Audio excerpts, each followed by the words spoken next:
Hello, Steve White, TrekBoy89 for SteveArts89. This is my second video on this because I got a bit ranty and then I'm like, no, I need to do that again. So Gina Carano. Now, Gina Carano is everybody's favourite tough chick at the moment. She was in The Mandalorian. She's hot. She kicks ass. She's not one of these little unrealistic, tiny little Ruby Rose action stars who you actually don't believe could actually throw a man over her shoulder. Gina Carano, I would not mess with her. She would kill me. So that's why I can do it online. I don't have to worry. But yeah, I wasn't getting into the debate because she was being attacked on social media because she was being political. And she did that thing I hate where she went through and said all the right things. Oh yes, COVID is a problem, all this, blah, blah, blah. And then at the end of basically that, she said, but, you know, just go out anyway. Just ignore the restrictions and just go out and live your life, basically. Do what you want. Don't be, forced to do anything. It's like, what? And I was going to say something. I thought, you know what? There's no point because she did that thing where she sort of said everything that was right and then said what she really thought at the end. And there's no point making a video because no one's going to watch it because I'm nobody. But even if they do watch it, they're just going to say, well, she said this, she said that, she said that. And I'm like, yeah, but that doesn't matter because she undermined it with what she really thought, which was COVID is not real. Go out and just, ignore the restrictions and, do that anyway. So that pissed me off, but I didn't do a video. And partly also, I know she's the darling of the fandom menace and the YouTubers. And I kind of want to be one of them, I must admit. A year or so ago, I had a channel with a lot more subscribers. It got deleted. I had to start all over again. And I've gotten nowhere in the last year. I'm getting nowhere. I'm never going to be one of them. I'm never going to have enough numbers. And also, I'm gay, so they don't want anyone gay in the group. I can see they need someone like me. They need someone who can actually challenge them on a few things because they're becoming a bit echo chambery, and that's happening everywhere. Everyone is just picking a side and just speaking to their base, echo chamber, no real discussion, no real thought about other people, about the other side, and it's getting a bit boring. I like these people because they talk about the issues I like comics and stuff like that. But once they get onto politics, the blinders come on, regardless of what side they're on, it's the same problem. Because there is no one side. There is, all these issues have to be resolved by people talking to each other, communicating. There's always a middle ground. That's where we find the resolution. We don't just pick a side, dig our heels in, and just hold on until, we win. Because the other side always loses, so no one is really happy. It just doesn't win. It's just insane. So this is what's happening everywhere, and it's certainly happening on YouTube and the politics. And now what Gina did this time, which pissed me off, because I'm not going to go off like I just did a minute ago, I swear, to myself. People have been asking her aggressively to put pronouns in her bio, and she refuses to do it. That's her right. She doesn't need to do it. I don't refer to myself as a CIS male. Is it CIS? Cis male? Yeah. I don't refer to myself as a cis male. Whenever I say it, I hear NCIS. I'm not making fun of them. That's just what happens in my head, and it sounds wrong when I say it. I feel like I'm saying the wrong word. I don't refer to myself as a cis male, and I think it's unnecessary because we have the majority, the people perceived as normal, and then we have transgendered people and bisexual gay people. I mean, I don't really see the need to put a label on everyone when the assumption is that everyone is straight and gendered. So we don't necessarily need to put labels on them. We just assume everyone's that and then label the people who aren't. And it doesn't mean you're judging someone to label them. I have all respect for the transgender people. Now, I didn't even think about this till recently. I didn't really even understand what cis male and all that was until I was watching a video by Jessie Gender. Now, I don't agree with anything she says about Star Trek, but I love her videos. I like her, so please watch her. You're probably more people. She's got thousands. She doesn't need my help, but I'm just saying, if you're here and you haven't seen her videos, watch her. So like 2 people who watch me, go watch her. But come back to me sometimes. She explained it, and I do understand why it's important to people, but I still don't want to do that. And so I understand why Gina doesn't want to. That's fine. I respect that. But then what she did was she undermined it. And this is what she keeps doing. She said all the right things. I don't believe in bullying. I believe in trans rights. Blah, blah, blah, blah, blah.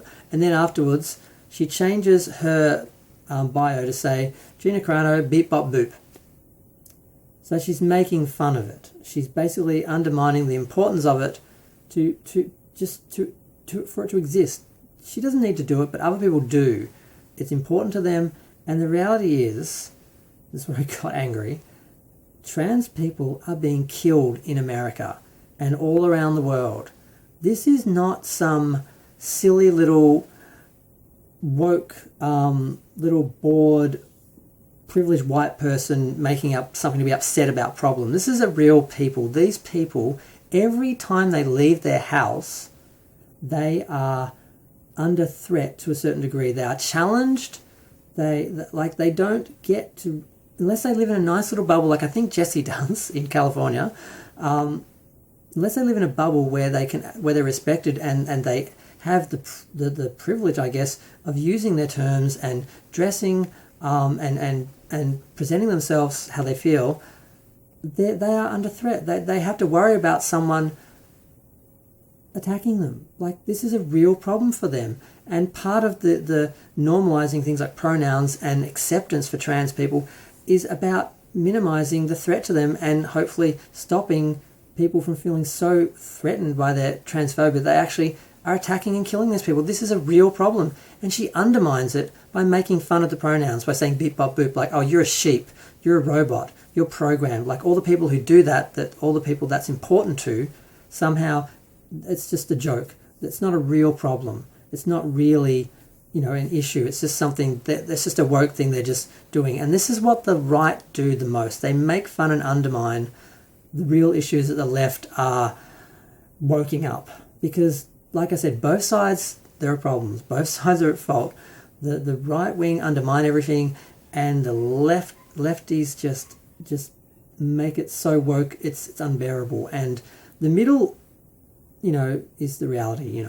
So I'm angry at her for doing that, because she has a platform, and if you don't want it, and there's responsibilities. If you don't want those responsibilities, then get off Twitter, get off Instagram, but don't be there and do things that hurt and undermine other people, and especially people below you, people who are marginalized. She's punching down.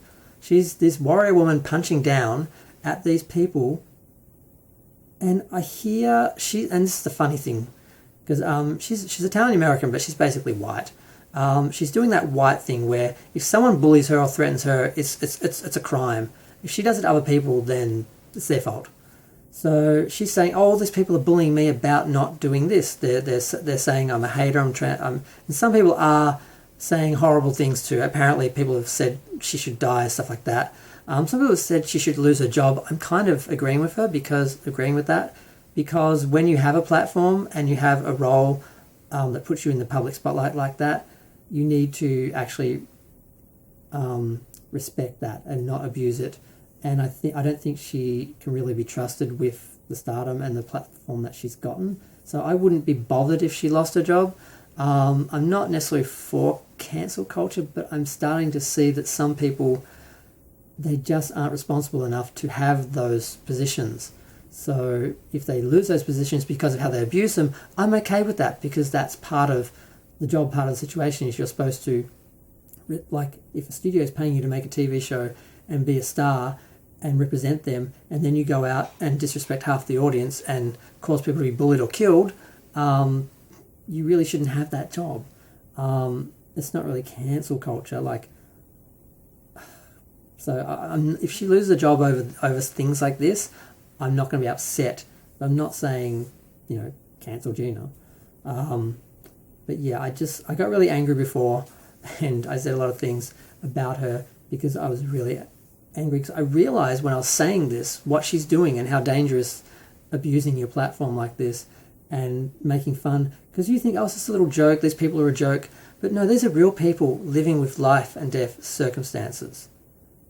This is real for them, and when you undermine it and joke about it, you make it more permissible for other people to do that, and then it's the whole Trump effect. Just once upon a time, political correctness made racism, transphobia, homophobia, all these things bad, and people who were doing it because they didn't go away, but they at least felt like they had to try and hide it because they felt there could be consequences if they actually, tried to spread their venom around.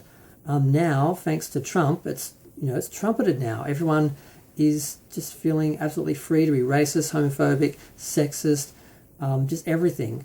And it's leading to violence against people. The rise in hate crimes, even in Australia, Chinese people, thanks to Trump and his China virus, people are having their restaurants windows smashed. People are being assaulted. Chinese students, Asian students were being assaulted. And then the government tried to act like it wasn't happening, when the people on the ground are seeing the stories and know it's happening, and the government saying, no, send your students over, Asia, send your students over. We like your money. We don't care if those people are in danger. We like your money. So Gina needs to just draw a line and say, okay, this is, for me, what, is important, and this is what I'm going to do, and this is my right, and then let other people do what they want, and don't judge, criticize, mock, undermine those people, because they are facing real challenges that you probably have no idea about. You probably, I don't know her life, but it doesn't look like she has been bullied or anything. It looks like she can take care of herself, and she probably just has no idea what other people are going through. So I don't think she's evil, but I think she's ignorant and belligerent and doing what most right-wing, racist, political people do, is they just see the world from their privileged white point of view, and they think everyone else is just a joke, and they just make fun of it all because they have no perception of what the other side goes through. And if they just walked in those people's shoes, they would, they'd not. I believe they wouldn't react like that. I don't think these people are evil. They're just stupid, ignorant, some combination of all that. But I'm going to go. I've talked way too long. I thought I could do this in a much shorter video, because I know people are never going to get to the end anyway. But if you do, feel free to share, like, comment, subscribe. Let me know what you think. Comments are fun. I find it fascinating what some people think and say, and think it's okay to say to a complete stranger. I'm going to go. Feel free to comment. I'm so tired. Thanks. Bye.